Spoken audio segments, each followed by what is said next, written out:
And welcome everyone to the Colonial Downs preview show for Saturday, September the 7th. Closing day. Closing day. That's it. Day 15 and we're out. I know. This is provided, of course, that we made it through the wet weather and hurricanes with no delays. Potentially closing day. We'll put it as closing day. Tentatively closing day. Anyways, thrilled to be with you, Murph. We got 11 races, so I think we should just go now. Go. I want to preface something. I handicap with no morning line. I do not have your morning line here, so it was actually kind of an interesting experiment. Just because I think 98% of the time that I look at stuff, it has a morning line. So it's different from looking for value. So little different. Will you be seeing it for the first time as we go here? What do you mean? The morning line? Yeah. I have no clue. I mean, I can see it now. Yeah. But anyways, well, let's start with the first. We got a couple of. If you see it for the first time and go, what? Yeah, then you're in What trouble. were you thinking? Yeah. Or I'm going to think, hey, I'm going to get a price play here, and I have to make two of those. Merv, race one, we're starting on the jumpers. Of course, 1 and 3 are the jump races. Just a field of 7 in here. So I landed on the 6th, Sudden Victory, who we know from last week. Yeah. Was way out there in front. Yeah. I thought he was gone home, they were just not going to catch him. And then, as we've been not using that final jump for the previous couple weeks, we did use it for the first few weeks.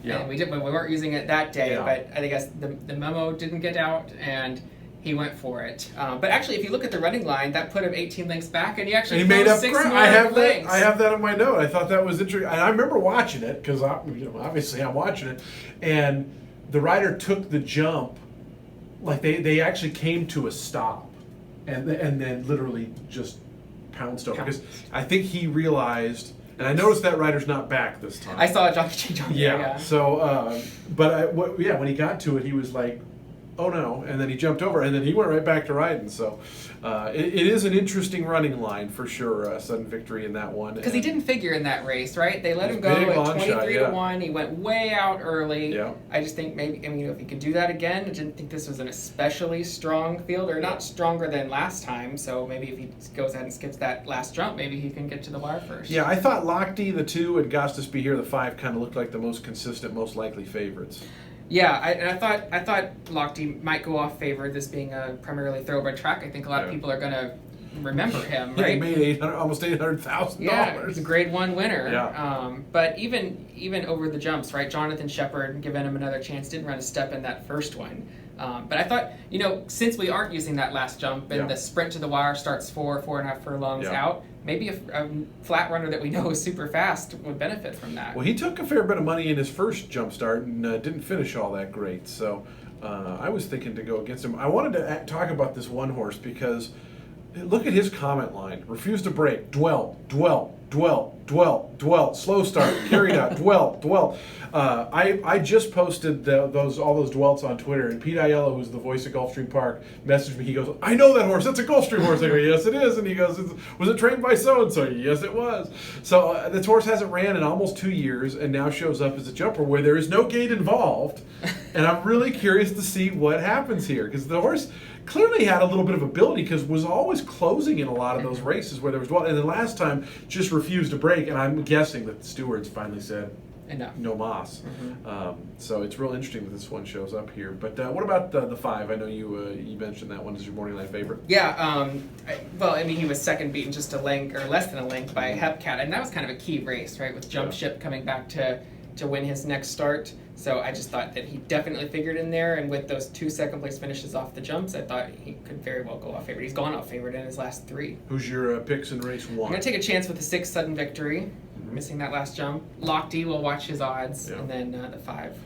All right, race 2, thoroughbred race. We're at a mile, and we got a field of, where'd it go? Field of 9. Mervin's first-time starters in here. A little bit of everything in here.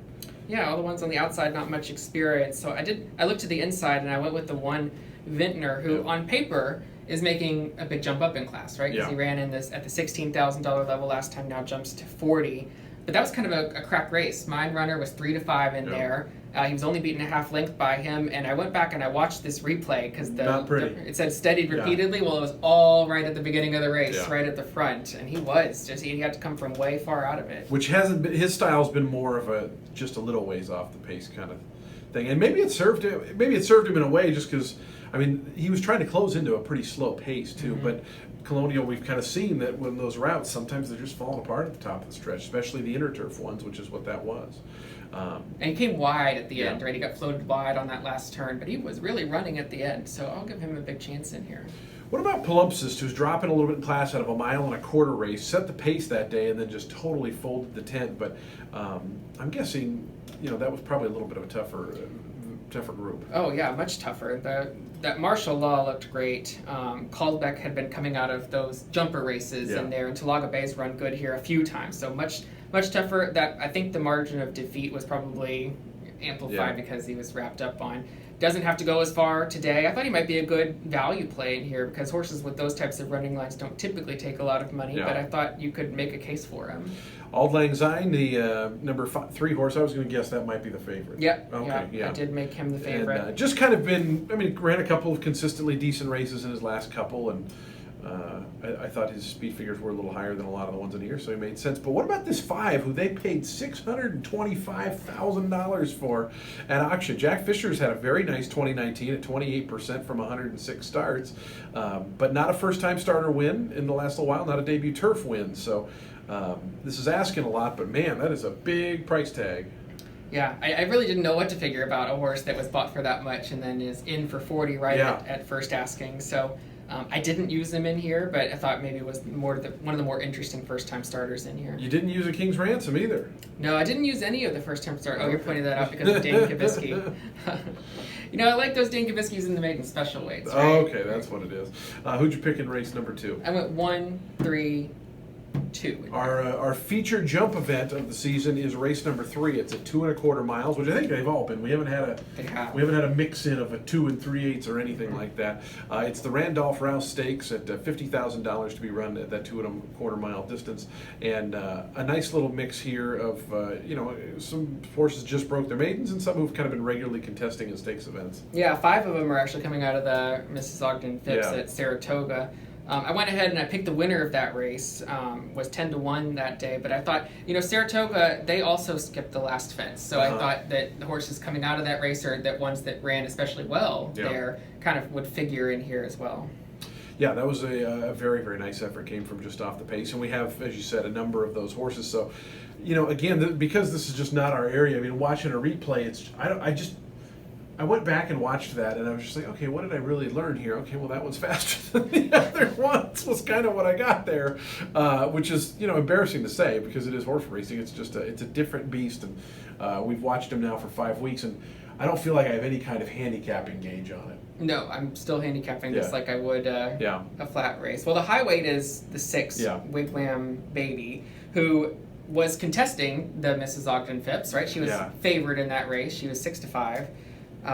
Was second early on and then lost the rider. Yeah. We've talked about this on our show. Those tend to get ignored more than they should have, but she was well regarded going into that race. But go a couple back and won a stakes race at somewhere, PW. That's another thing I'm struggling with on the jump races. Yeah, one of the tracks. Cam, MTP, Shaw, Esta. No clue. I know Parks, and this horse actually ran a pretty decent race on the flats between jumps. It's just interesting. I never realized there was such a quick change from jumps to, I feel like 100 jumpers and stuff, there's like a long training period for those horses that are thoroughbreds to go on. And man, some of these, they send them right up there, and the next time they're like, no, it's going to run you back on the flats.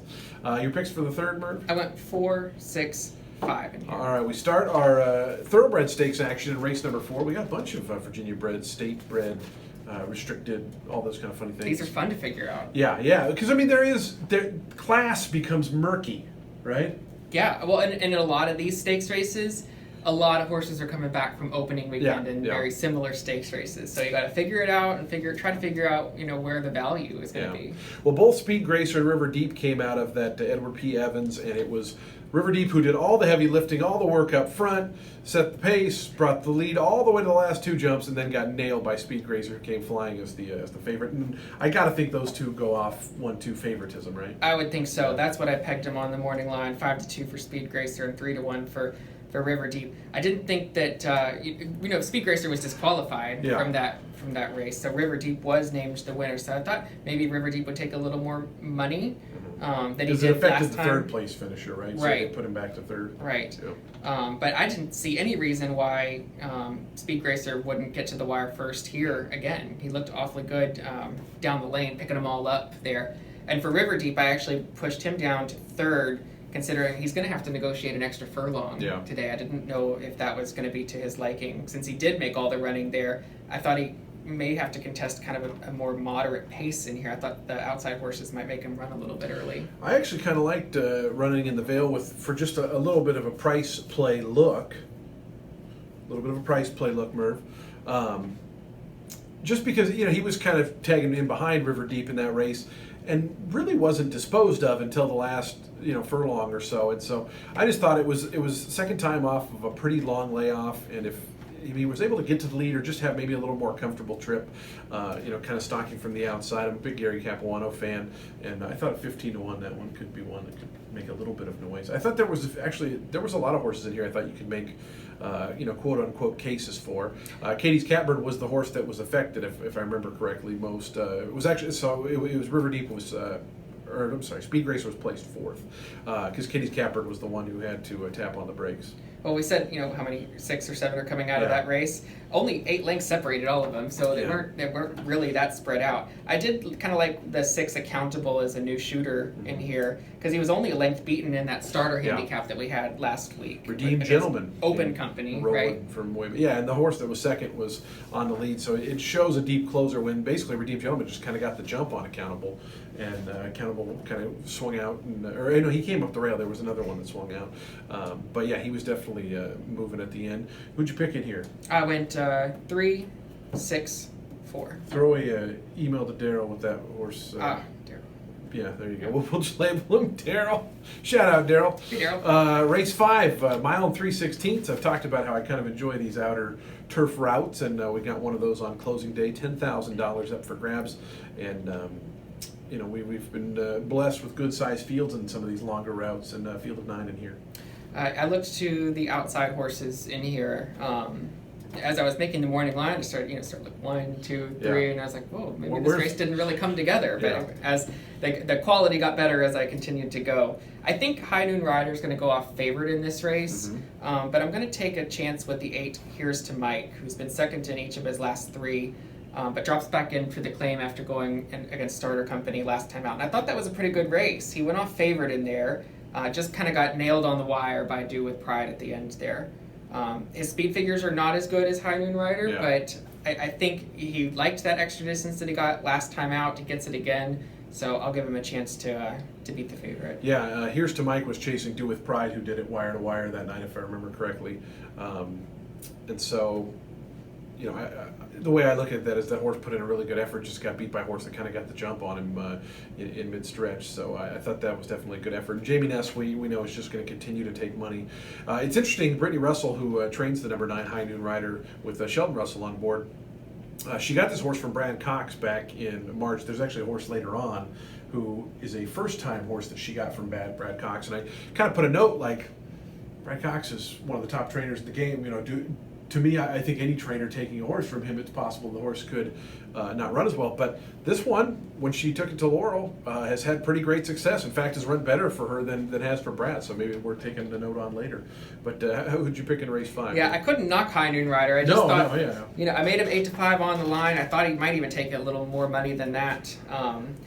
One of the long shots I liked in here was Cha Cha Heels, the 6, right? Lily. I guess she's on the outer half here. She got one on the rail, I think, saw later. that. I made a note. I said that. But Cha Cha Heels taking on the boys, dropping from first allowance level. She's only 6 lengths beaten in there, and that was at this distance as well. So I thought at a price, she made a little bit of sense in here. Yeah, I mean, we're going to see a lot of horses, A, just trying to run once more before we leave, and B, I think dropping because, hey, if I'm going to go back to some place, maybe I want to go ahead and take an extra $10,000 claim with me, and if the horse runs, and a nice purse too. Yeah. I mean, first prize in here is about $16,000. So I mean, earlier this year she was only 4 lengths beaten in the Orchid in Grade 3 Stakes, so she's got some speed figures that pop up there that would make her very competitive in this race. Santa Monica, Icky Masho. I love Icky. Icky Masho is one of those types that opens up big and tries to hold on. Who'd you pick in race 5, Murph? I went 9, 8, 6. The Jamestown, we're turf sprinting in race number 6, which does not begin our pick 5, right? Because we have 11 races. So yeah. we'll start in race 7, 8, 9, 10. Yeah, 11. I think your favorite horse of the meet is in here. I did, but I took a stand against him, thinking that he could be a huge What'd you favorite. make him on the line? I was going to guess 6 to 5. Oh, even money. Okay. I went even money. There was 2 horses in here that I thought would take money, really. The other being the 8, who I'll take a stab with, Bella Aurora. Yeah. She comes in off a really fast maiden special weight win at Laurel. Went 102-2 that day. Yeah. I went ahead and pulled up the charts for that day just to put that time in context, and older fillies and mares went the same time later that day. So it was a fast race. She kind of opened up on them and, it was green, and right? held, yeah.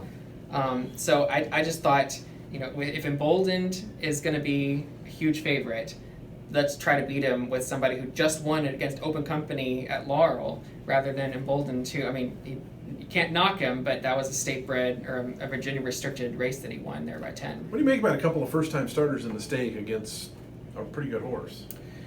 Well, last weekend we saw a first-time starter win, but don't see Wesley Ward's name on any of these.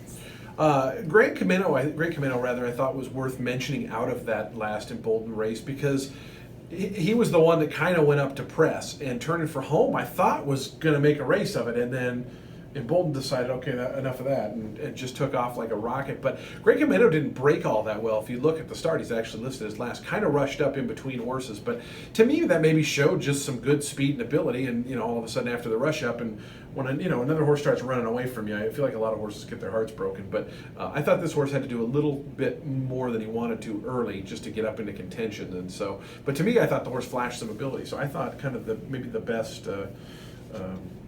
The best of the underneath options, at least if I was going to try to beat Bella Aurora. Yeah, only a neck separated him and Appraised. Yeah. So, and I thought that those 2 also rans made the most sense of the rest because it was difficult to. There was 3 other first-time starters, and the 2 that have started haven't shown a whole lot. Yeah, my thought with Appraised versus that one was Appraised just kind of sat a more comfortable trip and was able to just barely. I mean, what did he beat him by half a length or something? A like neck. that? Yeah. So I want the one who had to do the work and was only beating a neck as opposed to the one who maybe got a little bit of a better trip. But I'll take the one with the better price. I think they're pretty even. Well, certainly that's always the final judge. Your picks for the 6th race? 8, 3, 6, 7. I can't believe you went against Emboldened, Merv. You love him. I know. I surprised even myself. Yeah. 7th race, which does begin that 12% takeout, pick 5, and we're 5.5 furlongs. It's the punchline stakes for the older runners, Virginia sired, etc. And where do we start here, Murph? Who'd you make favorite in here? I made Elusive Mischief the favorite in here. Coming He was off that 2 to win. 5 in the Meadow Stable, and he won. Yeah. And 7 of the 9 in here exit that race. Yeah, had to work a little bit for that win. There was a split second there where I was like, man, but definitely got it done. I mean, but at 2 to 5, it was a big field. I think the closeness of that a little bit was traffic, but still, I mean, he's gonna have to beat 8 other horses in here. He didn't win like a 2 to 5 shot. Should win. Yeah. He did have to work for it. I was nervous. He only got there at the very end. Because he was everybody's single, right? Yeah, including mine. So I thought maybe we could turn the tables on him in here, and I went with Ready to Run, who led early, did all the early running in that race, and I think is also back in this race the best speed. I mean, for a turf sprint, I didn't see a tremendous amount of speed in this race. I thought Ready to Run could go out there again and very well could turn the tables at a better price. I mean, I said Elusive Mischief was 2 to 5 last time. I don't think he'll get bet that heavy, considering that he didn't win like a 2 to 5 shot should. But I think there's every chance that he could take a lot of money. Well, Ready to Run regressed in that race from a speed figure standpoint. They kind of went a slow first quarter and then sped it up a little bit on the turn, and that was where he kind of got pressed. And so I wonder if that was just kind of what caught up with him. But he's a 3-year-old and still maturing, obviously, but he's been competing and beating older horses for a big chunk of the year. So, what'd you think of the boulder in here, Steve Asmussen? Yeah, well, first of all, I thought it was cool to see Steven here. This horse is coming off a pretty long layoff. We last saw him in the Southwest Stakes, which Supersteed was some huge bomb, and Swainio, Long Range Tidy, of course, would come back to win one of the editions of the Rebel in his subsequent start. Long Range Tidy hasn't really panned out as a top 3-year-old, though. Really hasn't run that good of a race since then. He's just kind of been okay. But again, this was back in February, so it's certainly asking a lot. It's a new surface. It's kind of a new game. I mean, he was routing the last couple. His sprint races were both pretty good. He won his debut at Keeneland, and then he ran a pretty decent second there at Churchill in his second start. So clearly he's got some early foot. I mean, he was on the lead in his debut.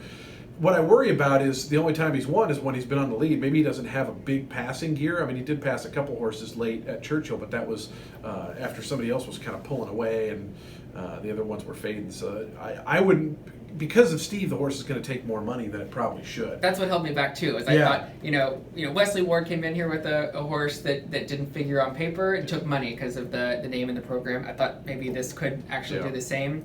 I did notice though, I thought the workouts, his recent workouts, are fast for an Asmussen horse, right? Asmussen doesn't typically work his horses that fast, and these are pretty zippy. He's my trainer. Beamy Award. He trains Beamy Award the horse, and he does not work fast. Doesn't run fast in the races either, though. Wait.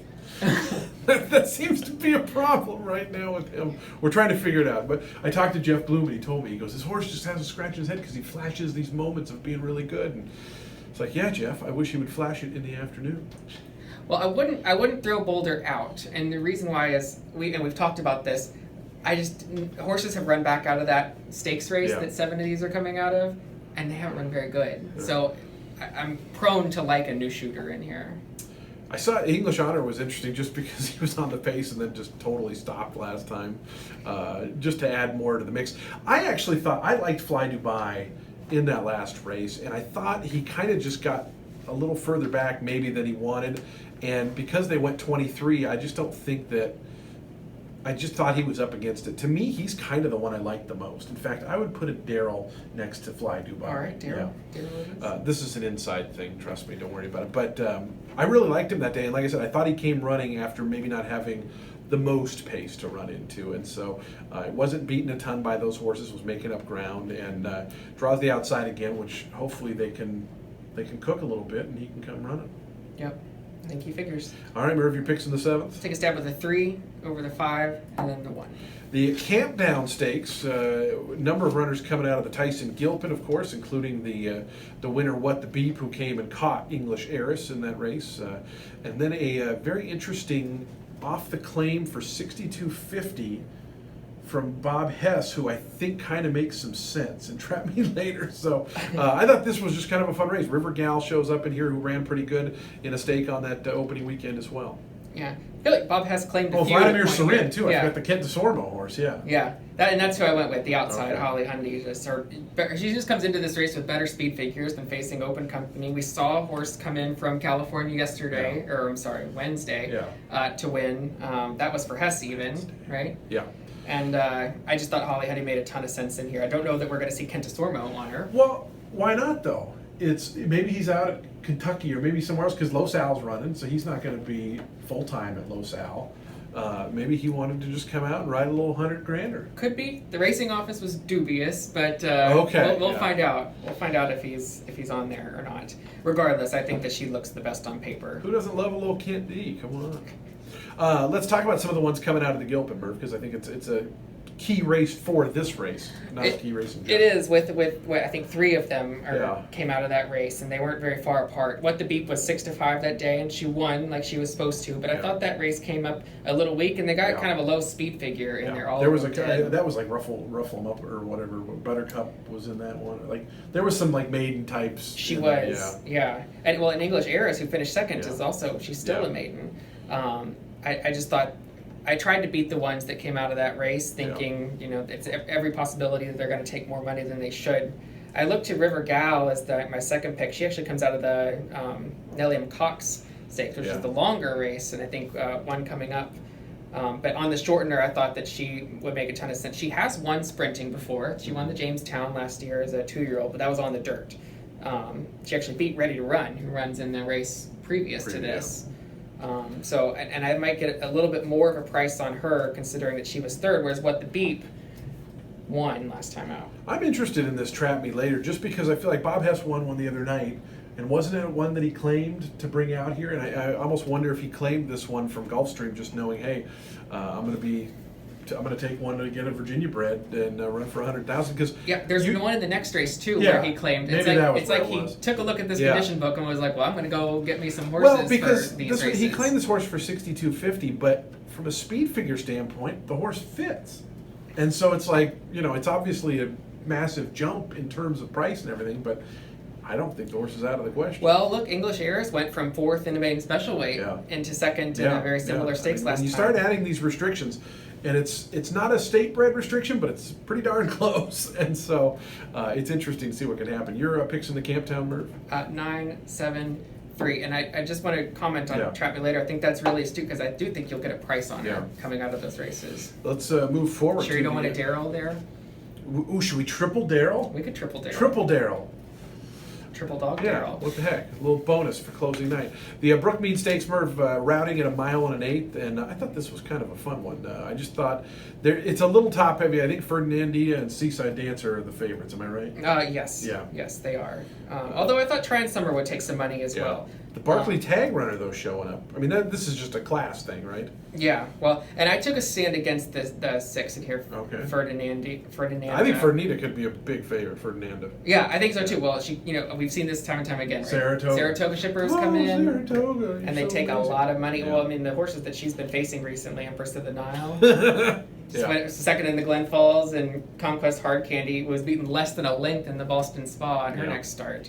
So, I mean, she's been facing top-notch company, but I think she'll take a lot of money, and I'll take a stand against her. This is the race where Bob Hess claimed one, clearly pointing for this. Won 5 in a row, claimed for 50,000, so this isn't a 62.5. This is much, much different. Went over, ran the starter allowance at even money, so a beautiful entry job off the claim to win what I'm sure is a $40,000 or $50,000 purse. So he just about paid for starting to recoup. Yeah, I mean, recouped a big chunk of it before coming here, which is obviously the main.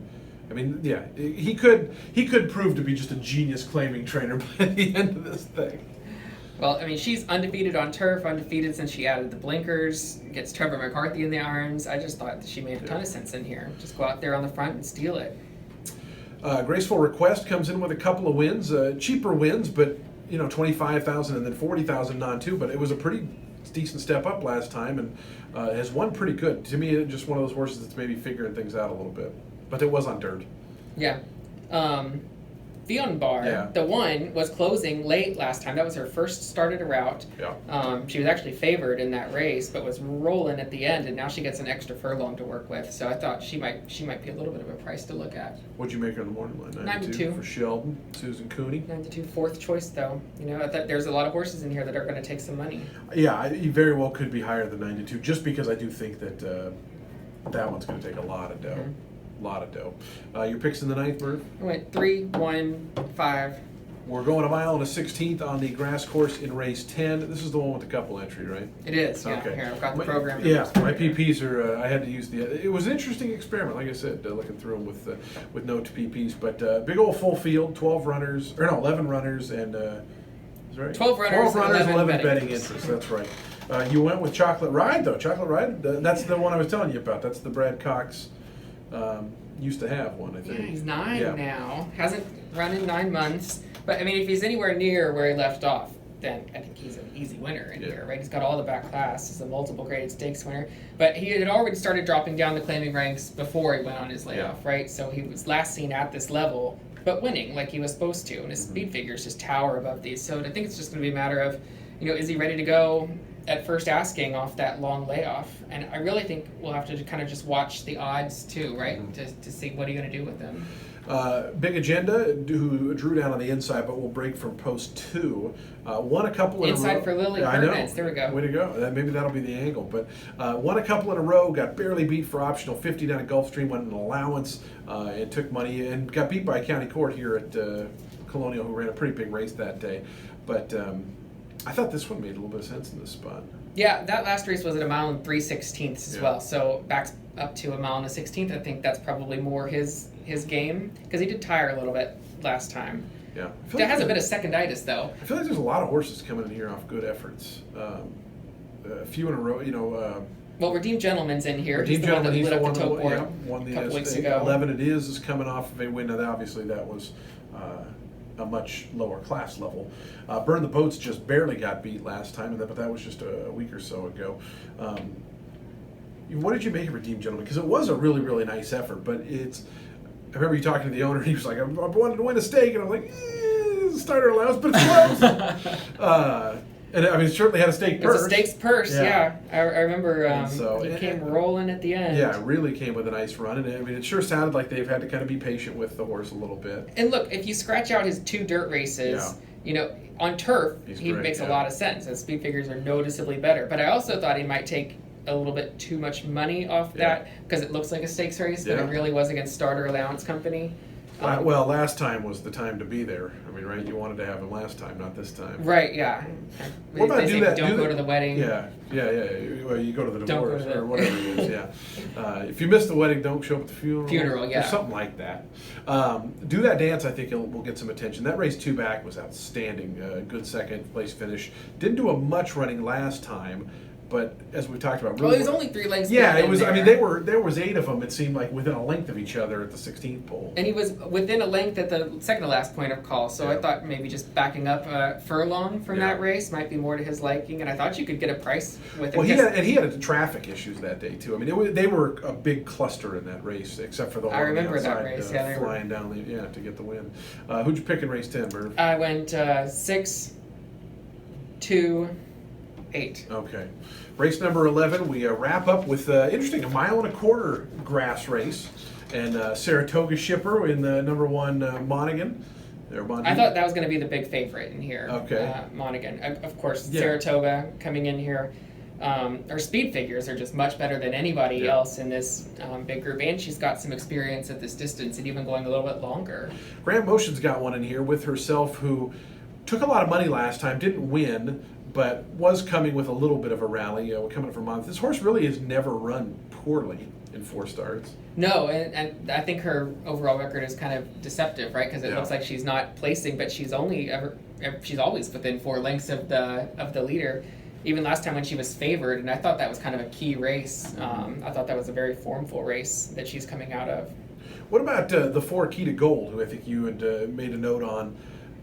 Hasn't run very well in 2 starts here. The 3 starts back on the dirt at Prairie was very good, and we've seen Don Roberson have some success this meet. Yeah, those were all the things I liked. I thought if you could kind of put a line through her last race that she exits that same race as With Herself does, and she wasn't all that far back. And I remember seeing her in the paddock before her last race where she didn't run any good, but I just thought she looked really good in the paddock. Yeah. It's one of my paddock pick misses this meet. I was like, wow, maybe I forget what odds she was. She was a huge long shot that day, but she looked good enough for me to throw a little side bet on her. Yeah. Didn't work out, but maybe something went wrong that day. I'll give her another chance in here. It was a long way back, I thought, from the top 2 to try to find anyone else in that race. I think the 13 Say Marty will take a lot of dough with Arnaud Delacour. His horses have only won 2 of 13, which isn't bad, but 5 seconds and 3/3 they've been running pretty decently. And this horse was, kind of toward the back for the entire race, but it was a really live maiden race up at Monmouth Park, and the speed figure came back pretty strong against Lasix and against Trevor McCarthy. It's Lael Stables, so I just thought that this one might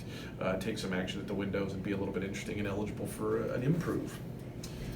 That's all we got, Merv. Who's your picks? Race 11. 10, 1, 4. Yeah, that's going to do it, guys. We'll wrap up our Colonial Downs preview show for today and for the season. If we'll be back next year, Merv? Well, Colonial will be back. Next year? Me and you is, of course, the question. But, we appreciate everybody's support throughout the meet. We hope you had some fun. Hope you hit some winners. And you can, again, find us on social media. I'm at Beamy Awards. He's at Merv Huber. Colonial is at Colonial Rosies. And... that's it. We'll see you guys when we see you.